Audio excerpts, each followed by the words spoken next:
বাড়িতে যখন বেশি কিছু থাকে না রান্না করার জন্য আর হাতেও থাকে না বেশি সময়, তখন এইরকম একটা মজার রেসিপি যদি আমাদের জানা থাকে তাহলে কিন্তু খুব সহজেই অন্যদেরকে খুশি করা যেতে পারে। চলো দেখে নিই কীভাবে। এই এক টুকরো পনির দিয়ে আজকে আমি বানাবো প্রায় 2 থেকে 3 জনের জন্য একটা মজার ব্রেকফাস্ট।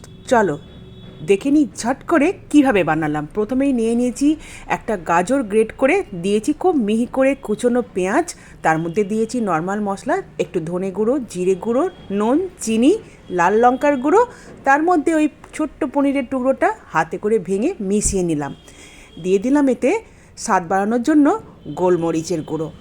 খুব ভালো করে মিশিয়ে নেবার পর দেখো ব্যাটারটা বানিয়ে নিয়েছি। এটা পাটিসাপটারই ব্যাটার, আটা, সুজি আর চালের গুঁড়ো দিয়ে বানিয়েছি।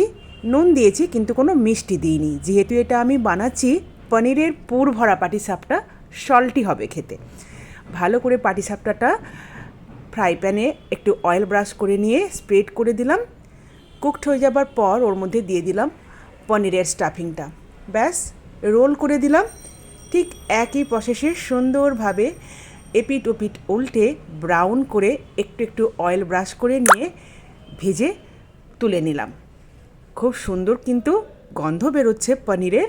আর যারা পনির ভালোবাসে বা এরকম ব্রেকফাস্ট একদম কম তেলে কম মশলা দিয়ে একটা হেলদি, যেহেতু এখানে ময়দাও ব্যবহার করিনি, আটা ব্যবহার করেছি, এটা ভীষণ হেলদি একটা ব্রেকফাস্ট।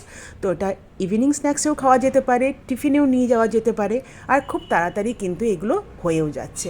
তো একে একে আমি বেশ কয়েকটা ওই এক টুকরো ছোট্ট পনির দিয়ে কিন্তু বানিয়ে নিলাম এই মজার রেসিপিটা। তোমরাও অবশ্যই একবার ট্রাই করে দেখো বাড়িতে। যখন দেখো বাড়িতে বেশি কিছু নেই, অল্প একটুখানি পনির পড়ে আছে যেটা দিয়ে হয়তো সবজি বানানো যাবে না লাঞ্চের জন্য, ডিনারের জন্য, তো এরকম কিন্তু মজার রেসিপিটা তোমরা ট্রাই করতে পারো। যদি ভালো লাগে অবশ্যই কমেন্টে জানিও, আর একবার বানিয়ে দেখো।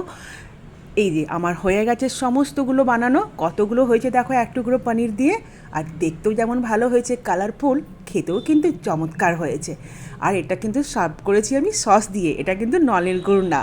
আর এই রেসিপিটা বানানোর পেছনে একটা ছোট্ট গল্প রয়েছে। আমি যখন এইবার শীতে পাটিসাপটা বানিয়েছি ক্ষীরের, তো ছেলে খেয়েছে বাড়িতে, তো ভালো লেগেছে। তো আমাকে বলল, মা এই যে মিষ্টি মিষ্টি পাটিসাপটা তুমি বানিয়েছো, এটাও সুন্দর হয়েছে খেতে, এটা কি একটু সল্টি অন্য কিছু করে বানানো যায় না? বললাম হ্যাঁ, কেন বানানো যাবে না। তো স্পেশালি আমি এই রেসিপিটা বানিয়েছি আমার ছেলের জন্য। আর ও পনির খেতে ভীষণ ভালোবাসে, মানে পনির লাভার।